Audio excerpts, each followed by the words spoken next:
मुझे लंग्स में सांस लेने में प्रॉब्लम हुआ था और मैंने फिर पहले तो सिटी में भर्ती हुआ।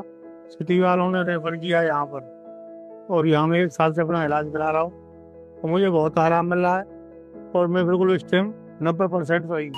इनको ILD नाम की बीमारी है जिसमें फेफड़ा सिकुड़ जाता है। ऐसे मरीज जो है ज्यादातर दिल्ली की तरफ भागते हैं ताकि इलाज मिल सके, पर ये हमारे साथ 6 महीने से जुड़े हुए हैं और इनका इलाज यहाँ पे हम दवाइयों के द्वारा और मशीनों के द्वारा कर रहे हैं। पहले से इनका काफी इम्प्रूव हुआ है एंड वी होप टू इनके साथ अभी और ज्यादा इम्प्रूवमेंट देखेंगे। ILD एक ऐसी बीमारी है जिसमें रेगुलर फॉलोअप इसलिए जरूरी है क्योंकि लंग जो है वो आपका जल्दी जल्दी सिकुड़ जाता है। अगर हम दवाइयां देते हैं तो वो रेट काफी कम हो जाता है और पेशेंट्स को आराम मिलता है। इसके लिए ILD के मरीजों की यहाँ पे KD सुपर स्पेशलिटी में ट्रीटमेंट लेने के लिए आ सकते हैं। हमारी पूरी टीम आपके लिए सहयोग देने के लिए तैयार है।